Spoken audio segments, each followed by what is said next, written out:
Buenas noches, iniciamos la clase de este día, jueves 23 de septiembre del 2021, de la clase de Introducción al Estudio del Derecho. Para empezar, debo de decirles a ustedes con respecto a las indicaciones, ¿verdad? Ya les había puesto a ustedes el laboratorio con sus respectivas indicaciones, de dónde viene también el laboratorio, ¿verdad? Únicamente he visto de los alumnos que de 10 que son, solamente han hecho 4 personas. Espero que no le dejen a última hora eso, ¿verdad?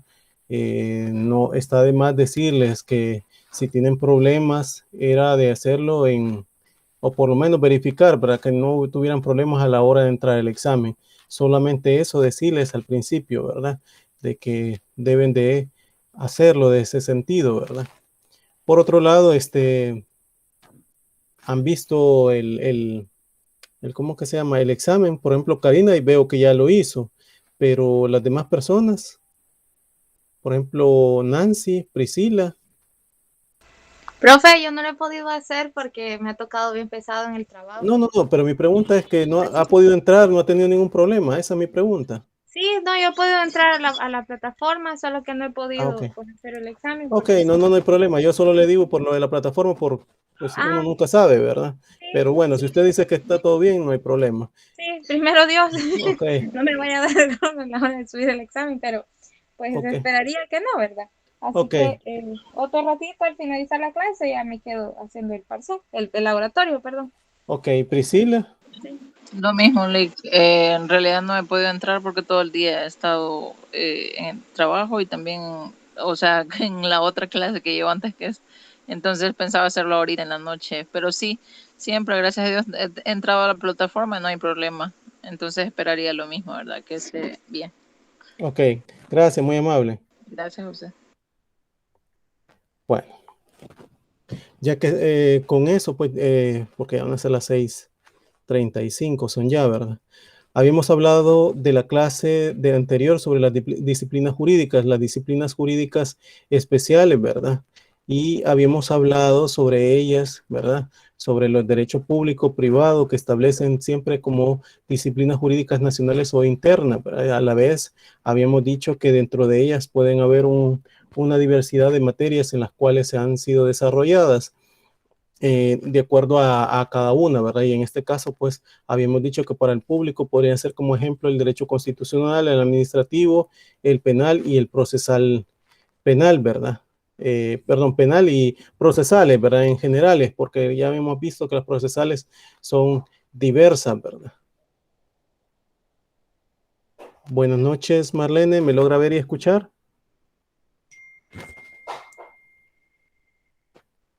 Marlene,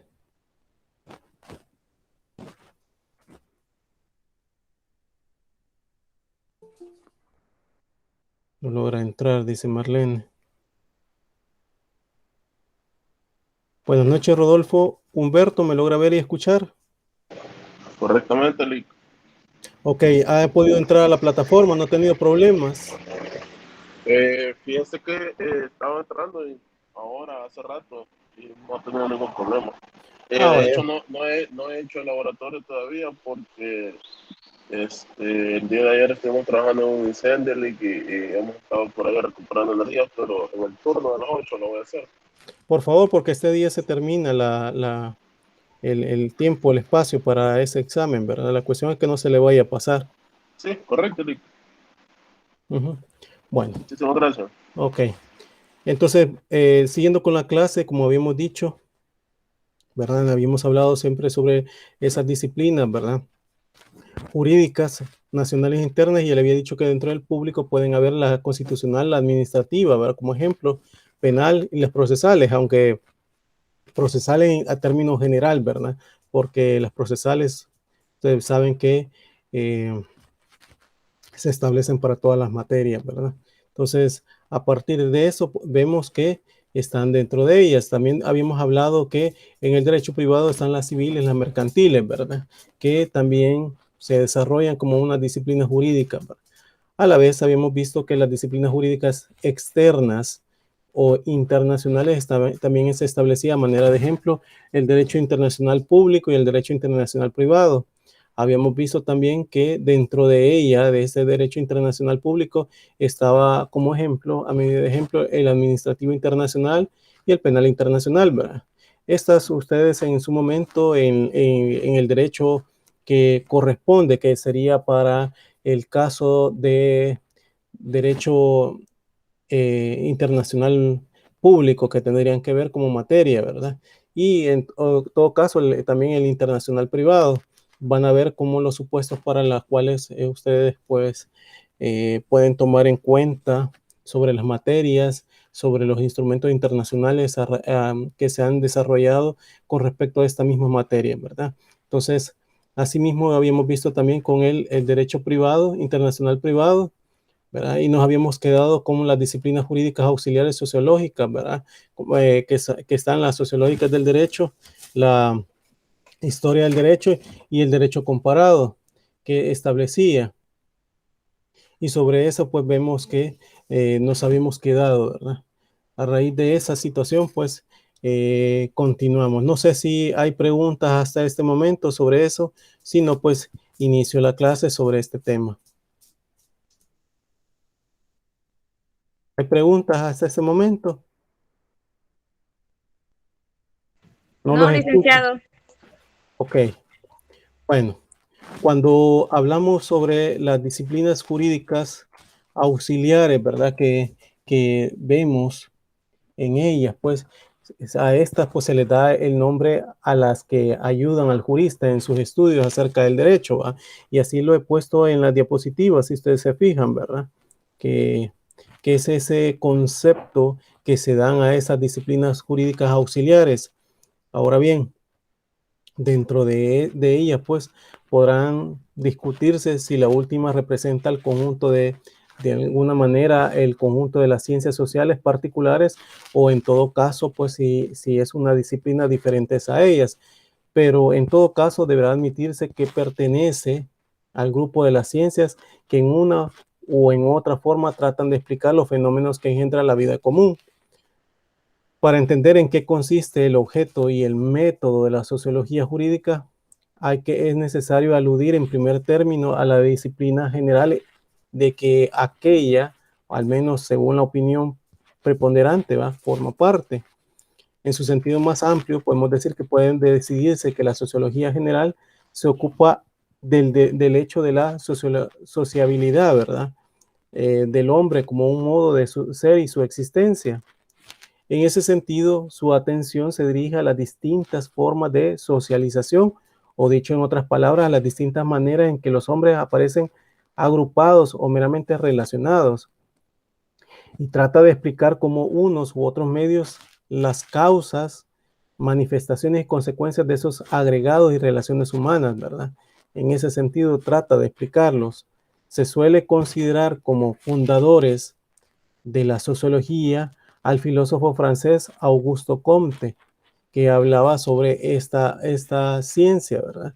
Y lo establecía de 1798 a 1857, y al pensador británico Herbert Spencer, ¿verdad?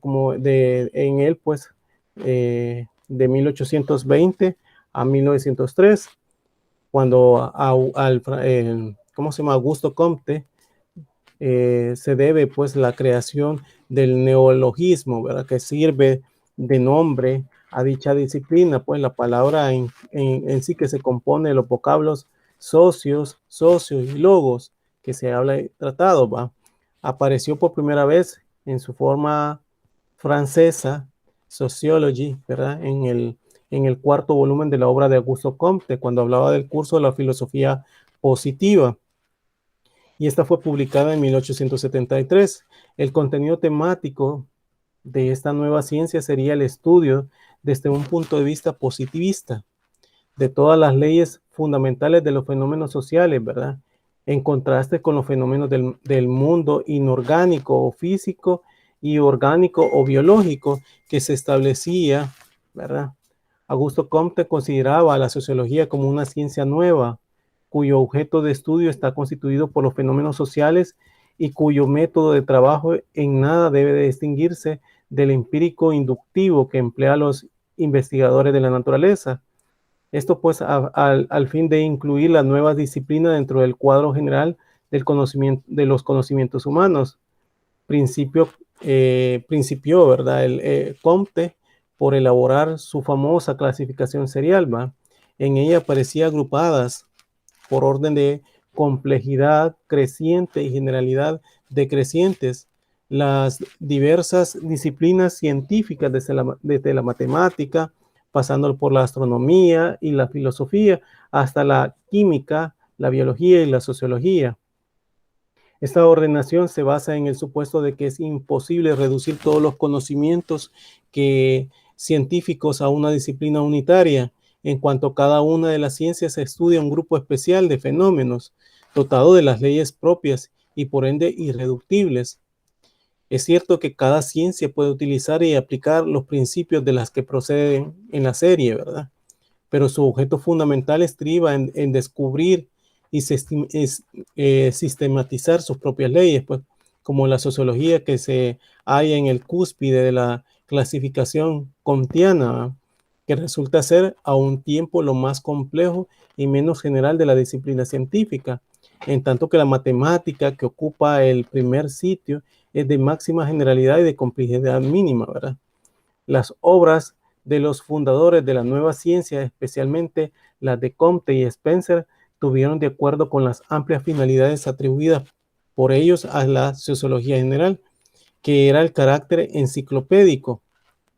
Pero en razón de ese carácter, se planteó, ¿verdad?, bien pronto el problema de las relaciones entre dichas disciplinas y las ciencias sociales particulares. El objeto de la primera parecía, ¿verdad?, confundirse con las de las últimas, y había pues que optar entre uno de estos dos extremos, o la sociología general, que salía sobrando, o invadía el campo de otras ciencias sociales constituida ante ella. La preocupación de los sociólogos consistía entonces en resolver la disciplina apuntada, a fin de asegurar la existencia de la sociología como una ciencia independiente. El más interesante de los ensayos comprendidos en ese sentido fue el de los sociólogos alemanes de la llamada dirección formalista. Entre ellos estaba Simmel, que fue el primero entre ellos, que se planteó con todo rigor la cuestión de la posibilidad de la sociología como ciencia autónoma, y creyó pues resolverla gracias a la distinción entre la forma y contenido de la vida social. La sociedad existe, según Simmel, y ahí donde varios individuos entran en la acción recíproca. La acción recíproca de unos individuos sobre otros es producida por determinados instintos o para determinados fines. Instintos, pues, como instintos eróticos, ¿verdad?, religiosos, simplemente sociales. Fines, pues, que de defensa o de ataque, de juego o de adquisición, incluso de ayuda o de enseñanza, infinitos otros, ¿verdad?, que hacen que el hombre se ponga en convivencia, en acción conjunta, en correlación de las circunstancias con otros hombres. Es decir, que ejerza influencia sobre ellos y a su vez los reciba de ellos, ¿verdad? La forma de acción de unos individuos sobre otros es llamada por Simmel socialización. El propio autor llama contenido materia de la socialización en cuanto a que exista en los individuos, ¿verdad?, portadores concretos e inmediatos de toda la realidad histórica, capaz de originar la acción sobre los otros o la recepción de sus influencias, que se llamase instinto, interés, fin, inclinación y estado o movimiento psíquico, ¿verdad?, que se le daba ese nombre, ¿verdad? En todo fenómeno social, el contenido y la forma social constituyen una realidad unitaria. La forma social no puede alcanzar existencia si se desliga de todo contenido, del mismo modo que la forma espacial, ¿verdad?, no puede subsistir sin una materia de que se forma, pues. Tales son justamente los elementos inseparables en la realidad, y esto pues de todo ser y acontecer social, un interés, un fin, un motivo y una forma o manera de acción recíproca entre los individuos, por lo cual o en cuya figura alcanza aquel contenido de realidad social. Establecida la distinción entre la forma y contenido de los procesos de socialización, declaró Simmel que el objeto propio y exclusivo de la sociología está constituido, ¿verdad?, por las formas que tales procesos asumen. Los contenidos que en tales formas se manifiestan no son por sí mismos la sociedad, ya que esta es siempre la síntesis indisoluble, ¿verdad?, de los dos elementos formales y materiales que la constituyen. El objeto de la sociología estriba en separar por la abstracción dichos factores y sistematizar y someter a un punto de vista metódico las diversas formas de socialización o acción recíproca. De este modo queda acotado el campo de la sociología, ¿verdad?, sin que resulte invadido los dominios de otra ciencia. El programa, pues, trazado por Simmel, no desarrollado por él de manera sistemática, pero ha sido adoptado y envuelto por Leopoldo, ¿verdad?, Weiss, que uno de los sociólogos modernos de mayor relieve, aun cuando rechaza el calificativo de formalista que suele aplicarse a su doctrina, ¿verdad?, el estudio de los procesos sociales e interhumanos. Y de acuerdo con esa idea fundamental, estima que aquellas ciencias debe proponerse 3 grandes tareas. ¿Cuáles pueden ser las 3 grandes tareas? Una, pues, el extraer lo social o interhumano del resto de lo perteneciente a la vida humana, ¿verdad?, extraído. 2, de constatar los efectos de lo social y el modo como se producen. 3, en último lugar, restituye lo social al conjunto de la vida para hacer comprensibles sus relaciones con esta, ¿verdad? De esa forma vemos cómo es el supuesto que debe determinarse, ¿verdad?, a partir de esas 3 tareas que pueden tener, pues, como ciencia que las propone, ¿verdad? La diferencia entre la sociología general y sus ramas especiales se pueden apreciar según Weiss, ¿verdad? De este modo, pues, aquella estudia en primer lugar, o sea, la sociología general estudia los procesos sociales en cada sector de la vida de los hombres y trata de descubrir lo que tales procesos tienen en común. En cambio, las sociologías especiales se ocupan de los procesos sociales en los respectivos campos de la cultura. El profesor Medina Chavarría considera que no existe ni ha existido nunca esa supuesta incompatibilidad entre la sociología general y las ciencias sociales particulares. Ninguno de los creadores de la sociología pretendió, ¿verdad?, que ésta absorbiera y sustituyera, pues, a las demás ciencias sociales, pues una cosa es servirse de los datos proporcionados por esas ciencias sociales y otra era desplazarlas de su propio campo, ¿verdad?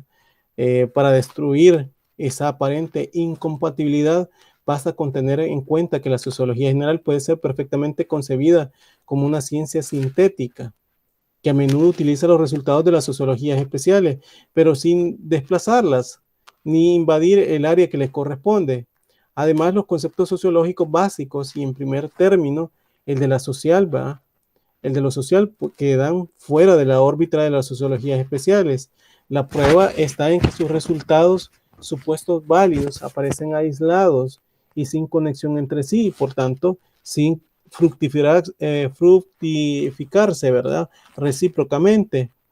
Esto, pues, de que no se ocupe las ciencias particulares es lo que constituye precisamente la tarea de la sociología, ¿verdad? Sea cual fuese la concepción de que esta última se tenga, en todo caso habrá que admitir que su objeto es mucho más amplio que el de cada una de las sociologías especiales, ya que la primera, como disciplina sintética, ¿verdad?, tiene que elaborar los conceptos sociológicos básicos y explicar el hecho de la sociología del hombre como un modo de ser y existencia, en tanto que las últimas se refieren a fenómenos sociales específicos, económicos, jurídicos, religiosos, etcétera. refiriéndose de manera concreta a la sociología del derecho. Y eso pues podemos definirla como una disciplina que tiene por objeto la explicación del fenómeno jurídico, considerado como un hecho social, ¿verdad? De la definición anterior puede inferirse fácilmente que a diferencia que existen entre la sociología jurídica y la ciencia del derecho, para esta última el derecho es simplemente un conjunto de normas. Para la primera, como es la sociología jurídica, un fenómeno social que debe ser explicado de la misma forma en que lo son los demás productos de la vida colectiva. Las consideraciones o la consideración sociológica del derecho desentiéndese, ¿verdad?, del aspecto normativo de este y lo estudia como un hecho, es decir, como una de las formas de manifestación de la conducta humana. Y así, por ejemplo, cuando se investigan las causas de la positividad del derecho, las relaciones entre el derecho legal y el realmente vivido a las condiciones de nacimiento, desarrollo, o extinción de las costumbres se hace de la sociología jurídica. En cambio, cuando se pregunta qué consisten las normativas, deben producirse de acuerdo con el Código Penal, la comisión de determinados hechos delictuosos o cuáles son los tipos de sociedades mercantiles admitidas por la ley, ¿verdad? Las cuestiones incluso planteadas pertenecen al ámbito de la jurisprudencia técnica, ¿verdad? Para ese sentido, en el caso para el Código Penal, ¿verdad?, que se daba, pues, que es más importante la función sociológica del derecho, que según Ehrlich consistía en ofrecer una exposición de los elementos comunes de las relaciones jurídicas sin referencia al derecho positivo que las gobierna y estudia los elementos peculiares de cada relación, ¿verdad?, con referencia a sus causas y efectos. La sociología jurídica es, por tanto, no una disciplina normativa, sino como una ciencia explicativa. No le interesa lo que según los códigos deba hacerse en tales o cuales circunstancias, sino el contenido real de las relaciones jurídicas entre los hombres, el derecho viviente, como lo dice Ehrlich, ¿verdad? Lo mismo que el descubrimiento de la causa y factores determinantes de dicho contenido. Eso debemos de tomarlo en cuenta como la sociología. Ahora bien, en lo histórico, ¿verdad?, en la historia del derecho, la historia del derecho, como su nombre lo indica, es una rama o capítulo de la historia general. Antes de señalar el objeto de estudio de la historia del derecho, convendrá, pues, de acuerdo con el mismo método que empleamos al hablar de la sociología jurídica, decir de algunas palabras acerca de la historia que genéricamente, que se consideran, pues, de acuerdo con la concepción tradicional que se establece, suelen estas ser definidas como la narración de los sucesos ocurridos en el pasado, ¿verdad? Y eso es como un concepto generalizado, pero la definición es en realidad pues demasiado amplia, pues la historia no se refiere ni podría hacerlo a todos los sucesos pretéritos, ¿verdad? La definición clásica únicamente tiene validez con tres restricciones a la hora de la definición de la historia del derecho. Y para eso decía como primero, pues la primera que obedecía a la limitación de los conocimientos humanos acerca del pasado. Los conocimientos propiamente históricos solo alcanzan hasta donde llega el testimonio escrito, ¿verdad? La segunda es puramente convencional y consiste en referir a la historia exclusivamente a sucesos humanos. Teóricamente nada impide, ¿verdad?, concebir una historia no referida a la existencia del hombre. Es un célebre obra, digamos, como se decía para el caso, pues que la historia es natural o civil. En cuanto a la división de la natural, ¿verdad?, lo debemos de sacar del estado y la condición de la naturaleza, la cual puede hallarse en tres estados diferentes y sufrir en cierto modo tres especies de regímenes, ¿verdad? ¿Por qué? O es libre la naturaleza y se desarrolla en su curso ordinario como en los cielos, los animales, las plantas y todo lo que se representa en nuestra vida, o es por virtud de la mala disposición y la reacción de la materia rebelde, ¿verdad?, arrojada fuera de su estado como los monstruos, o por última razón, pues del arte y la industria humana que se constriñe, modela y en cierto modo rejuvenece como las obras artificiales. En la historia civil se relata las hazañas del hombre. Sin duda, las cosas divinas no brillan en la historia natural como en la civil, ¿verdad? De suerte que constituyen también una especie propia de la historia que comúnmente se llama sagrada o eclesiástica, ¿verdad? Y por eso pues debemos de seguir que, si bien es cierto, la primera obedecía la limitación del conocimiento humano acerca del pasado, la segunda es puramente, como se dijo, pues, convencional y que consistía en referirse a la historia exclusivamente a los sucesos humanos, ¿verdad? Y una tercera, pues podemos ver que la limitación es la más importante porque el historiador no le interesa todos los hechos ocurridos en el pasado, sino únicamente aquellos que han ejercido influencia considerable en el curso general de la vida humana. La historia solo se debe relatar, ¿verdad? Como decía Bacon, las hazañas del hombre. Al hablar en el capítulo 9 de la distinción establecida, ¿verdad?, entre las disciplinas nomotéticas e ideográficas, pudimos ver o señalar, ¿verdad?, ya que las características esenciales del conocimiento histórico, y a diferencia de la investigación científica que tiene la aprehensión de las relaciones generales y la formulación de leyes, la historia se atiene a la particular, ¿verdad?, o a la única o lo intuitivo.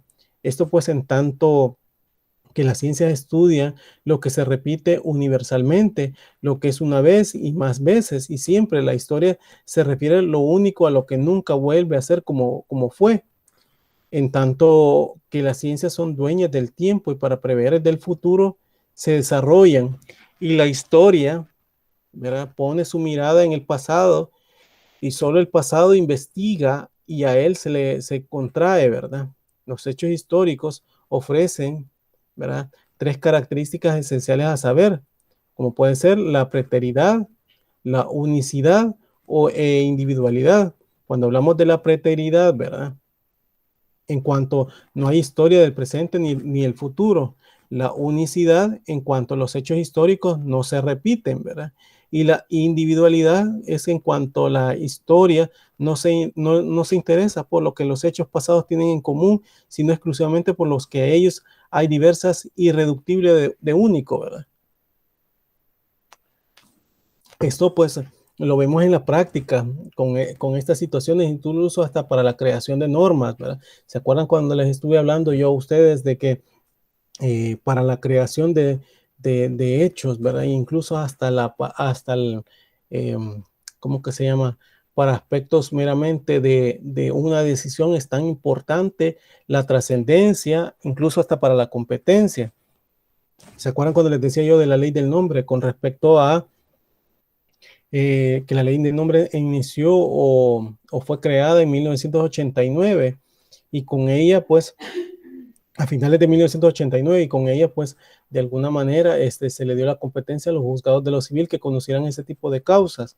Sin embargo, dentro de los considerandos que se establecen en esa ley, hablaban de la competencia era a partir de que no hubieran juzgados de familia, ¿verdad? Y que por eso era a partir de ahí que se creaba y se daba a entender que la competencia era de un juez de lo civil y no un juez de familia, como lo hay ahora, ¿verdad? Y partiendo de ese supuesto es que se ha determinado hoy en día que no es ese tipo de pretensiones como cambio de nombre, no es una materia materia civil, sino materia de familia, ¿verdad? Y entonces por ese hecho es que debe de ser conocida por parte de un juez de familia y no un juez de lo civil. Como vemos, en estos casos se ven también como historia, ¿verdad? Que tan importante como historia del derecho, porque se daba en aquella época al juez de lo civil ese tipo de pretensiones para que se sustancian y no un juez de familia. Pues la lógica daba que en aquel entonces no habían juzgados de familia, pero sí habían juzgados de lo civil quienes sustanciaban todo ese tipo de pretensiones, ¿verdad? Sin embargo, pues así se le fue dando y se fue tocando en ese supuesto, ¿verdad?, de la historia. Por eso es que es exclusivamente por lo que hay diversos, ¿verdad? De irreductible y de único que puede haber. Y estas características han dado lugar pues, a la cuestión siempre debatida de si la historia es o no una ciencia. Pues resulta indudable que el conocimiento histórico no tiene cabida dentro del concepto aristotélico de ciencia. Si, como decía el Estagarita, que no hay ciencia de lo particular como particular, tampoco habrá ciencia de lo histórico. ¿Por qué? La historia se refiere precisamente a lo particular y nunca a lo genérico. Así pues, habrá que optar por cualquiera de esos extremos, o se amplía el concepto aristotélico de ciencia, o la historia no es científica, que se deben de establecer, ¿verdad? Por eso es el primer extremo que había, ¿verdad? Que la mayoría de los autores se deciden por esto último, que establece, pues, de alguna manera que la historia no es una ciencia, ¿verdad? Una expresión que ha hecho fortuna, la historia, decía, es un saber, no una ciencia. Se trata, según la fórmula de caso, de un tipo irreductible de conocimiento. La historia escribe en este último que es una imitación creadora, ¿verdad? No una invención como el arte, ni una síntesis, ¿verdad? Abstracta como las ciencias, ni una intuición de principios universales como la filosofía. El método histórico tiene cuestionablemente un aspecto científico en cuanto a la tarea del historiador debe principiar, ¿verdad? Por la selección de los datos y la depuración de los testimonios, ¿verdad? Pero este esfuerzo erudito no basta. Una vez reunidos todos los materiales, el trabajo histórico solo puede realizarse mediante la reconstrucción de los hechos pretéritos en su individualidad característica, ¿verdad? Y este último esfuerzo es esencial, ¿verdad? ¿Para qué? Para tener que ese carácter estético, que solo por la intuición se alcanza, solo por el genio poeta se cumple. Y de alguna manera se ha ido viendo que una vez limitado el objeto de la historia, parece de interés secundario la discusión sobre si tiene o no tiene carácter científico, pues es obvio que la conclusión a que se llega dependería de a factori, ¿verdad? El concepto de ciencia de que se parta, ¿va?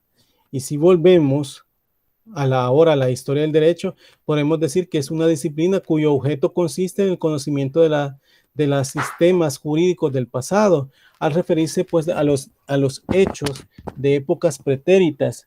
El historiador solo podrá, si quiere hacer historia, considerar a estos en una unicidad, ¿verdad? E individualidad característica. Es decir, como producto de culturas que han existido una vez y no habrá de repetirse nunca, pues la sociedad jurídica puede también referirse a los ordenamientos jurídicos del pasado, pero cuando lo hace, aplica al estudio de los mismos un método completamente distinto y no dirigirse a su interés a lo que el sistema tiene de individual, sino a las causas y factores determinantes de su aparición o de sus cambios.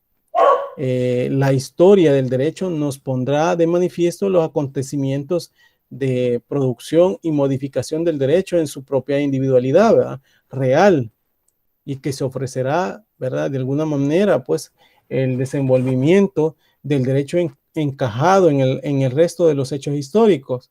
Incluso la sociología del derecho versará no solo la sucesión de acontecimientos singulares en un determinado proceso histórico, sino sobre la realidad social del derecho y sobre la disposición y el funcionamiento general de los factores que intervienen en su gestación y evolución, ¿verdad? De eso dependerá al final, ¿verdad? Ahora bien, el derecho comparado, cuando vemos el derecho comparado, como su nombre lo indica, esta disciplina consiste en el estudio comparativo de instituciones o sistemas jurídicos de diversos lugares o épocas, con el fin de determinar las notas comunes y las diferencias entre ellos que entre ellos existen y deriva de tal examen, ¿verdad? Conclusiones sobre la evolución de tales instituciones o sistemas y criterios para su perfeccionamiento y reforma. El simple parangón de instituciones o sistemas de épocas y lugares diferentes tendría un valor muy escaso si de él no se derivasen, ¿verdad?, conclusiones teóricas y de orden práctico.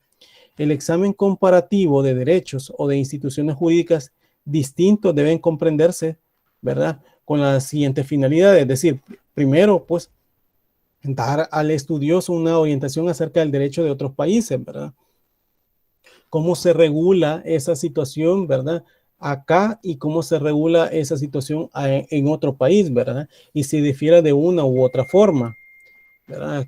Como por ejemplo acá nosotros en materia de derecho de familia, con el caso de pensión compensatoria, en materia de derecho de familia ha sido muy desarrollado en países como Argentina.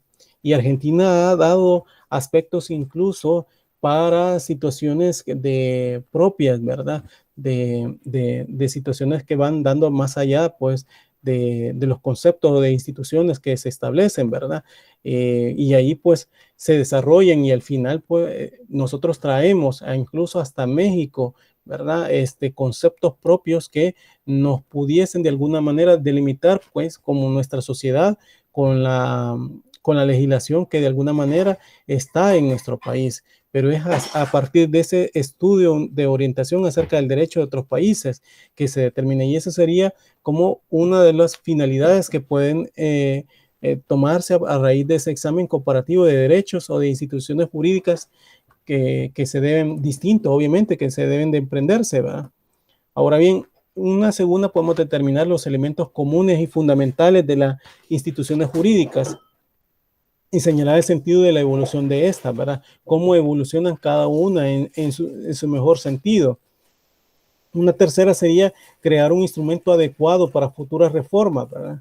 Un instrumento adecuado siempre y cuando sean retomadas ya esas figuras, ¿verdad? O esos elementos comunes, verificarlos, introducirlos a nuestro ordenamiento jurídico y de ahí pues crear ese instrumento adecuado para futuras reformas que puedan haber. El derecho comparado como disciplina científica es de creación muy reciente, ¿verdad?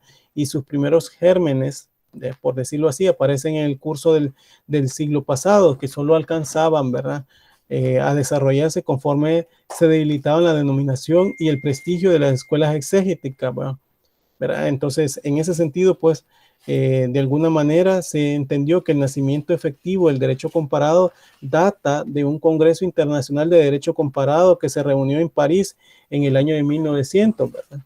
La disciplina del derecho comparado, aunque haya tenido algunas oscilaciones intermitentes, no ha cesado de progresar de dicha fecha y de difundirse continuamente. Pero por otra parte, como contrapeso, podemos decir, ¿verdad?, de ese prodigio o de ese prodigioso desenvolvimiento que ha tenido que sufrir una tan extremada diversidad de escuelas, al menos de tendencia o de tesis que se podrían decir casi caóticas, ¿verdad?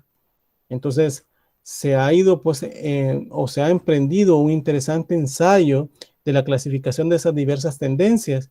De su estudio se colige que las discrepancias surgidas entre autores, pues, no se refieren al objeto inmediato del derecho comparado, sino a la finalidad que se debe de servir el análisis de las notas comunes que pueden haber y diferencias de los sistemas jurídicos de distintos países y tiempos, ¿verdad?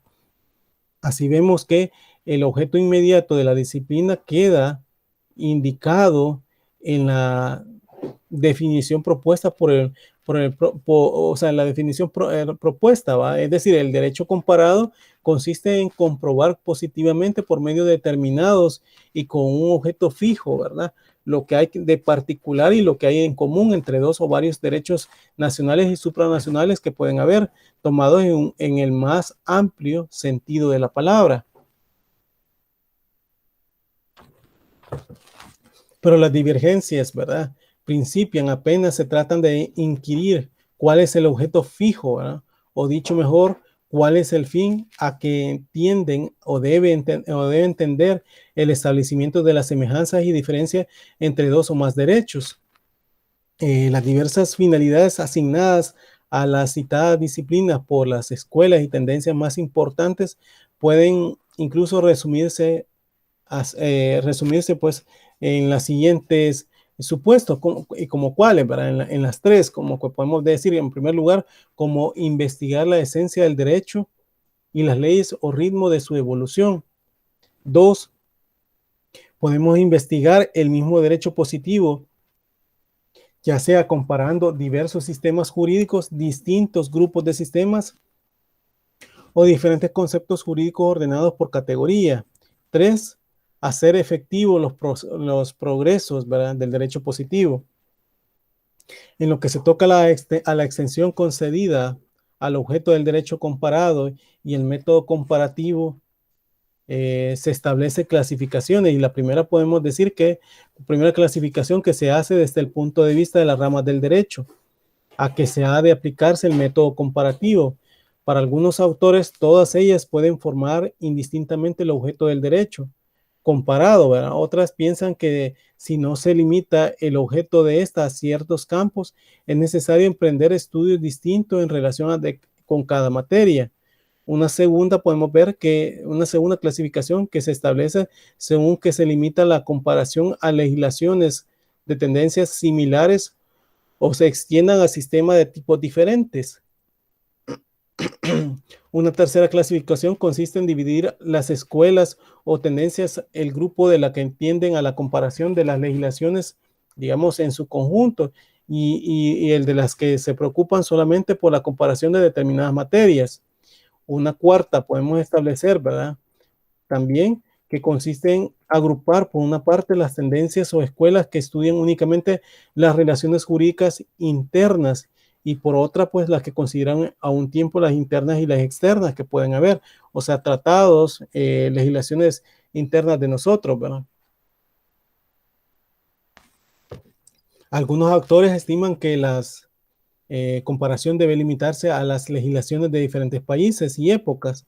Otros pues sostienen que el estudio comparativo debe referirse a ser completo a la costumbre, a las decisiones judiciales y a la doctrina de los juristas. Para tener un concepto exacto del grado de uniformidad pues de la reglamentación jurídica en un campo determinado, no habrá considerarse la legislación, sino que es preciso agregarle la interpretación judicial o jurisprudencial. Por ello es sorprendente encontrar, ¿verdad?, a creadores, ¿verdad?, como por ejemplo de la Colonia Internacional Jurista del Trabajo, ¿verdad?, que se dio en 1925, que publicaba cada año el resultado de resumen de la jurisprudencia alemana, inglesa, francesa, italiana y americana relativa al régimen de trabajo. Pues por otra parte, pues en el cuadro más amplio, ¿verdad?, de conjunto del derecho privado, la imponente publicación se daba, ¿verdad?, a raíz de una revista detallada en la legislación, ¿verdad?, que se dio en 1927, ¿verdad?, que la doctrina y la jurisprudencia de la mayor parte de las naciones bajo el título que se daba, ¿verdad?, como Anuario del Derecho Comparado y de Estudios Legislativos que se establecía. Los estudios de derecho comparado realizan en la actualidad a través de numerosos organismos en los principales países del globo, pues, y además de los institutos que en forma exclusiva se consagran a dichos trabajos y que existen gran número de publicaciones y revistas sobre la materia, como la colección que se dieron, ¿verdad?, por ejemplo, en la revista de Ciencia Jurídica Comparada, ¿verdad?, que también igual fueron dando incluso de derecho privado extranjero, internacional incluso, ¿verdad? Y que publicaciones francesas que incluso daban un aporte para con esta virtud, ¿verdad?, de que es el derecho comparado. En nuestra incluso facultad existe desde 1940 un instituto de derecho comparado, ¿verdad?, cuya finalidad estriba en la organización y fomento de estudios a que elude su nombre, que eso fue dado pues como una situación que daba, pero esto pues en la Facultad de México, ¿verdad?, que se daba en ese sentido, ¿verdad? Y eso pues como un derecho comparado que servía de alguna manera para retribuir, ¿verdad?, y establecer situaciones que generan, ¿verdad?, a raíz de una posibilidad de poder ir más allá, ¿verdad? De comparación, de establecer una situación como es el, el, el determinar, ¿verdad? En una legislación, ¿verdad? Como la de nosotros, pues en nosotros vemos que necesitamos siempre de otras leyes, ¿verdad? De cómo se han ido estableciendo, cómo se han ido determinando, ¿verdad? Como les digo, en el derecho comparado suele ser calificado como una disciplina o método de estudio, pues, pero del derecho que se basa en la comparación de las distintas soluciones que ofrecen los diversos ordenamientos jurídicos para los mismos casos planteados, ¿verdad? Esto dentro de las perspectivas funcionalistas, ¿verdad? Por este método, por este motivo, incluso queda claro que no es una rama del derecho, sino una metodología de análisis jurídico que se establece. Si bien la expresión derecho comparado es la que se afianzó en países incluso de habla hispana como nosotros, ¿verdad? Como nuestro país, El Salvador, luce como poco adecuado para sintetizar de alguna manera el enfoque, toda vez que parece dar a entender que se trata de una rama del derecho, ¿verdad? Como el derecho civil, derecho penal, ¿verdad? Pero darlo así, ¿verdad? Lo dicho es importante, ¿verdad? De alguna manera, porque en otros idiomas se prefieren los términos legal de comparación o comparaciones, ¿verdad? Que se den, ¿verdad? O se establezcan, pero los cuales se irán de alguna manera, en el caso, por ejemplo, eh, para el caso de la Sala de lo Constitucional, toma conceptos de derecho comparado, de derecho constitucional, y allá pues no se habla el mismo idioma que nosotros, ¿verdad? El idioma alemán, ¿verdad? En ese sentido, da una situación que a partir de ese derecho comparado, pues se traduce a nuestro idioma, ¿verdad? Esos aspectos, esos criterios que ellos han tomado como una comparación jurídica que permite resaltar el hecho de la comparación como actividad central del enfoque, ¿verdad? El derecho incluso comparado como método puede ser aplicado a cualquier área del derecho, realizando estudios específicos de ciertas instituciones. Y esto pues de alguna manera, instituciones me refiero a todas instituciones jurídicas que se puedan dar, ¿verdad? En diferentes materias, ¿verdad? Basándose en eso, pues se trata de alguna manera, pues, de pasarlo, ¿verdad? A situaciones como realizando esos estudios específicos de ciertas instituciones, ¿verdad? A este tipo de análisis se le denomina microcomparación, ¿verdad? Como que fuera algo pequeño, algo que de alguna manera se va a poner a la par, ¿verdad? O valga la redundancia, o a comparar. Por su parte, si se estudia la diferencia estructural entre dos sistemas jurídicos, se le denomina análisis macrocomparativo, ¿verdad? Las escuelas incluso del interior del movimiento son múltiples e incluso, ¿verdad? Admiten la incorporación de otras aproximaciones, ¿verdad? Funcionales, tales como el análisis económico del derecho y así, ¿verdad? Pero cuando nos vemos en lo que resulta la historia, existen opiniones diversas de abordar, ¿verdad? El punto, el origen del derecho comparado para determinarlo, pues incluso pues esto yéndonos para lo de la historia, ¿verdad? La historia del derecho, pues comparado, debe incluir el periodo transcurrido desde los días en que de alguna manera pues comenzó, ¿verdad? Hasta cuando era la más reciente, si estamos hablando de una institución caracterizada obviamente por las codificaciones del derecho privado en los países pertenecientes a la familia, ¿verdad? Que se establezcan, ¿verdad? Pero me refiero a los temas, ¿verdad? Pero durante la época los abogados ya utilizan métodos comparativos como parte de su rutina diaria, pero estos cambios con el proceso de codificación surgidos en el siglo XVIII, mediante la cual se establecían o se determinan, ¿verdad? Lo que es el derecho, ¿verdad? Derecho comparado, eh, podemos ver de alguna manera esa situación que se da, ¿verdad? Pero, o digamos como una codificación, ¿verdad? Pero esa codificación del derecho país en los países pertenecientes de la familia, ¿verdad? Que de alguna manera se da, pues, y se establece, pues, o cambios en el proceso de codificación, ¿verdad? Que eso pues surge en el siglo XVIII, mediante la cual de alguna manera los códigos tenían una vertiente nacional, dado que ya eran escritos en latín, ¿verdad? Y en sus propios idiomas, en estas circunstancias de derecho comparado que llegan a ser una rama jurídica especializada. Otra explicación acerca de cuándo surge el derecho comparado de acuerdo a la investigación, ¿verdad?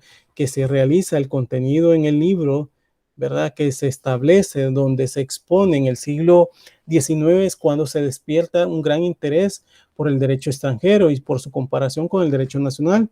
Surge obviamente, ¿verdad? En Alemania a partir de la obra de Pablo Anselmo, ¿verdad? Quien de alguna manera fue el primero en tener una idea clara de la necesidad de estudios comparados. Ese interés que se trasladó a Francia, donde en 1832 se comenzó a impartir la cátedra legislativa comparada, y en 1900 se celebró el primer Congreso Mundial de Legislación Comparada. La disciplina como tal surge en la primera mitad del siglo XIX, siendo su exposición mundial en el Congreso Internacional de Derecho Comparado, que se celebró obviamente en 1900, ¿verdad? Con la participación de muchos autores, quienes tenían en mente la conformación de un derecho común para la humanidad. Y dichos autores, ¿verdad?, propusieron que debían de crearse un derecho mundial, destacando la misión que tiene el derecho comparado de solucionar diversas diferencias en los sistemas jurídicos, en el desarrollo social y en las divergencias, ¿verdad?, en materia legal. En ese sentido, el derecho comparado se ocupa necesariamente del derecho extranjero, ¿verdad? Por lo que este interviene cuando se concilian reflexiones comparativas específicas acerca de algún problema, destacando los aspectos esenciales del sistema legales nacionales, de modo que se instituye, ¿verdad?, a partir de la comparación de críticas del país por país, llegando a la solución y conclusiones más apropiadas, según sea el caso.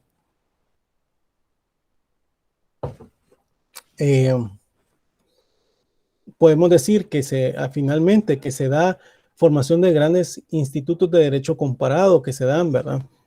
Y en 1916 se fundó el Instituto de Derecho Comparado en la Universidad de Múnich, en Francia, y que incluso se fundó en 1920 el Instituto de Derecho Comparado. En 1924 también se dio a nivel internacional, se dio la Academia Internacional del Derecho Comparado, y no podemos omitir que en México, en 1940, se creó el Instituto de Derecho Comparado de la Universidad Nacional Autónoma de México, que conocido hoy en día como Instituto de Investigación Jurídicas, ¿verdad?, que se estableció, ¿verdad?, como que después de la Segunda Guerra Mundial se inició una nueva fase en la vida del derecho comparado, que debido a la creación de comunes europeos, hoy Unión Europea, ¿verdad?, y el surgimiento del derecho comunitario, ¿verdad?, para ese supuesto. Cuando hablo de derecho comunitario como derecho de integración, ¿verdad?, que de los bloques que se establece.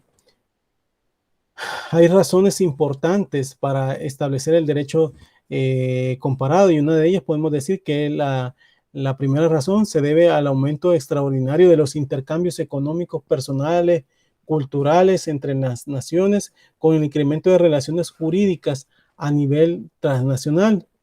Podemos decir como una segunda razón, que no desligada de la primera en la naturaleza transnacional del fenómeno cada vez más relevante, los cuales requieren, ¿verdad?, por tanto, una disciplina jurídica que no sea meramente nacional, por ejemplo, en la contaminación, en las empresas transnacionales y las comunicaciones que se dan, ¿verdad? Una tercera razón podemos decir que proviene de la tendencia de ciertos valores particulares en el cargo de derechos humanos, al afirmarse incluso que a nivel transnacional, como las convenciones europeas, africanas y americanas de derechos humanos, ¿verdad? Una cuarta y última, como podemos ver, resulta de la tendencia de crear organizaciones políticas y económicas multinacionales como la Unión Europea, que comprenden actualmente 27 países, ¿verdad?, que se establecen. La utilidad para este caso del derecho comparado, la utilidad del derecho comparado es variada tanto por la doctrina como la jurisprudencia y el legislador que se establece, ¿verdad? La doctrina jurídica estudia con detenimiento casos de ordenamientos para realizar su estudio y comentario del derecho vigente. La jurisprudencia en ocasiones acude al derecho comparado, pues, para interpretar normas jurídicas.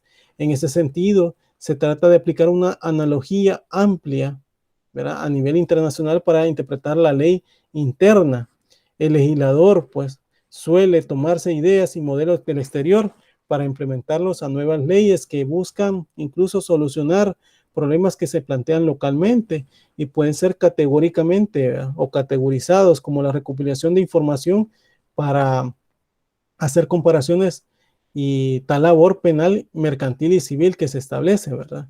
Pero así como el derecho comparado comprende tanto el proceso metodológico mismo de la comparación de todos los resultantes procesos de análisis, equiparará, ¿verdad?, incluso homologación de los aspectos comparados como un problema dado, puesto de solución.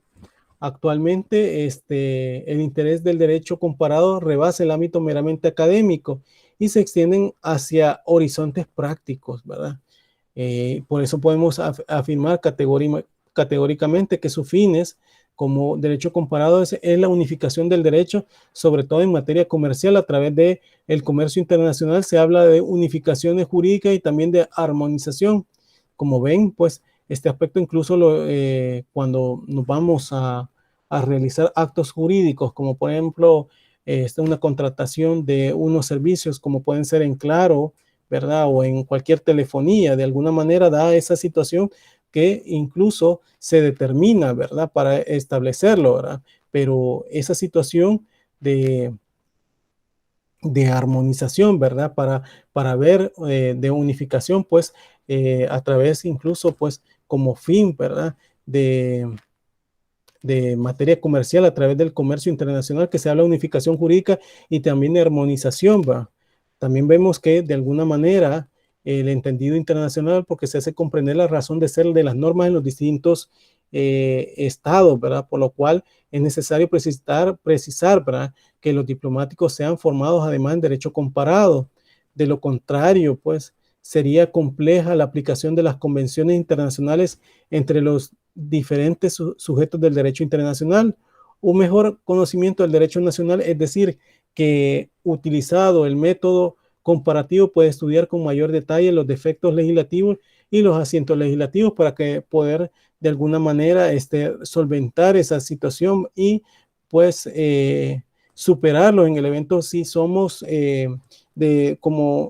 como países, ¿verdad?, que de alguna manera da un retroceso, porque cuando hablo de retroceso es cuando, a pesar que está comparando y todo, no va más allá de lo que puede haber en un supuesto o una institución o lo que se esté analizando, sino que retrocede a pesar que nuestra sociedad incluso en normas no lo determina o no lo desarrolla bien, pero en derecho comparado sí, y que pudiesen ayudarnos pues incluso para resolver sobre peticiones incluso de parte de la que llegan a nivel jurisdiccional, ¿verdad? Y que ayuden a solventar o a resolver, ¿verdad?, de situaciones como que en gran medida pueden ir ayudando, ¿verdad? Y así como vemos, pues, que el derecho, pues, insisto, pues, como derecho comparado, que suele calificarse como una disciplina o método de estudio del derecho que se basa en la comparación de las distintas soluciones que pueden haber a nivel internacional, ¿verdad? Y ese es el supuesto que podemos dar, pues, o podemos mencionar, ¿verdad?, como una situación de que incluso pueden ayudar, ¿verdad?, a la hora, pues, de poder solventar o solucionar casos, ¿verdad? Por eso podemos decir que el derecho comparado es de formación relativamente nueva, ¿verdad? Aunque para nuestra legislación trata la manera de ir introduciendo, pero parece a partir del Congreso Internacional de Legislación, pues como les decía, ¿verdad?, comparada, se desarrolló en París en el año de 1900, donde a partir del discurso del comparatista internacional dio inicio a una nueva ciencia del derecho y por ende tiene como objeto el estudio de confrontar los ordenamientos e instituciones jurídicas que existen en el mundo, y que obviamente analizan las diferencias y semejanzas de las estructuras y de las causas de estas relaciones con el fin de promover, ¿verdad? Y asegurar el progreso del derecho nacional. Esto pues a través del desarrollo, de su desarrollo ha adoptado diversas denominaciones como legislación comparada o ciencia comparada del derecho por la doctrina incluso alemana, ¿verdad? Que es donde nosotros en su mayoría tomamos base pues en el derecho constitucional, ¿verdad? Como podemos ver pues que la teoría general comparada del derecho por la doctrina inglesa, el derecho contrastado, pues términos utilizados por algunos juristas y que de alguna manera tienen relación con la historia comparada, ¿verdad? Del derecho, que considera como términos equivalentes a otras relaciones con la filosofía del derecho, como la ciencia histórica social, ya que actúa en su conjunto de los fines jurídicos de los diversos pueblos y tiempos, ¿verdad?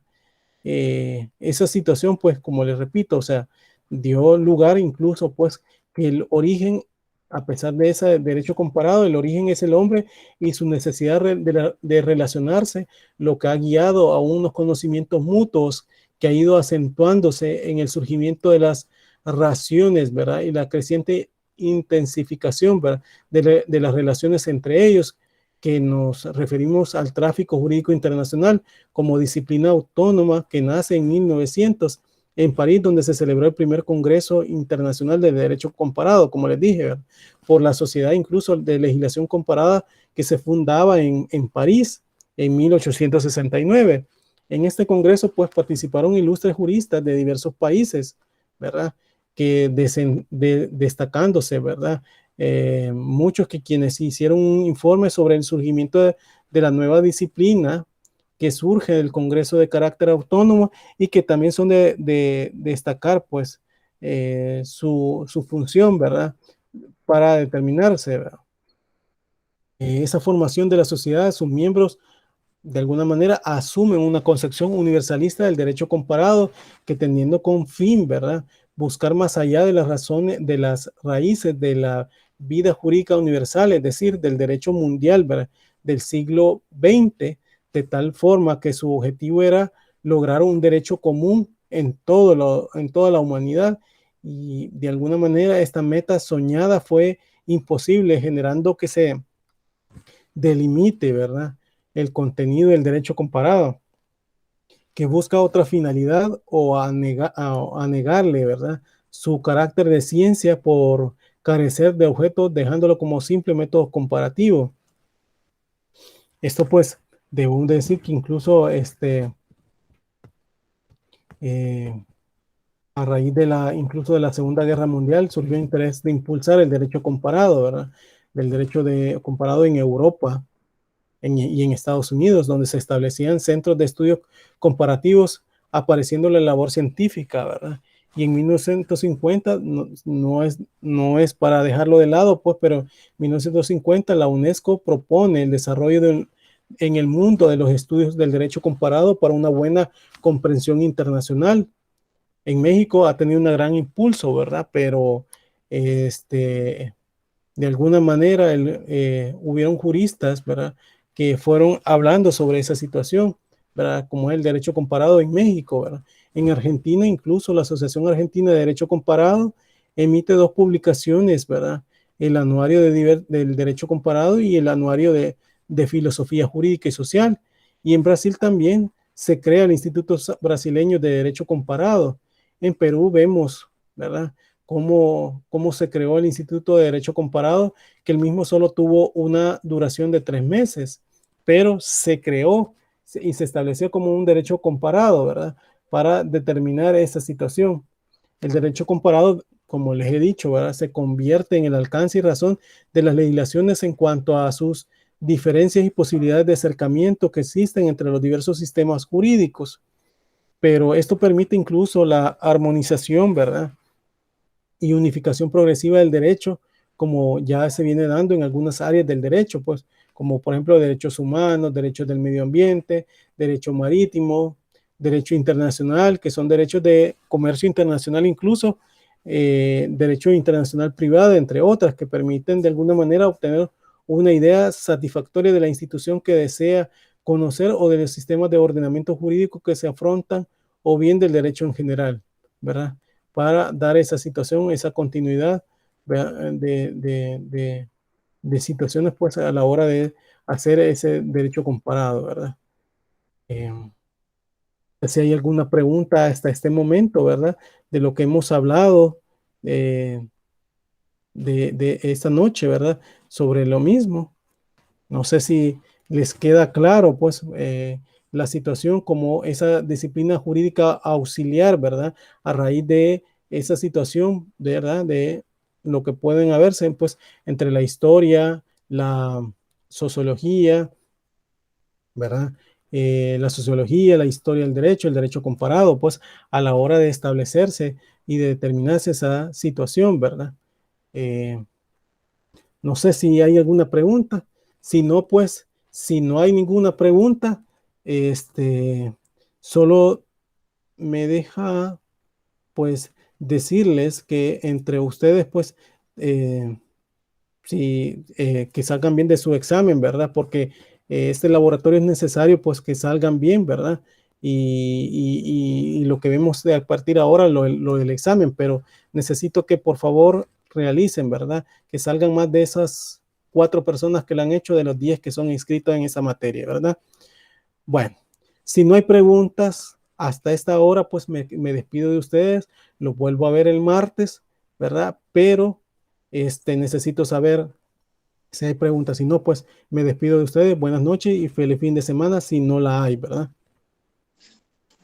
Todo claro, Luis. Lick, todo bien. Bueno, gracias, licenciado. Ok, cuídense entonces, pues feliz noche entonces. Bueno, Buenas muchas noches. gracias. Igual. Bueno, Gracias, Lick. Buenas noches. buenas noches. Gracias, Lick. Buenas noches. Buenas noches.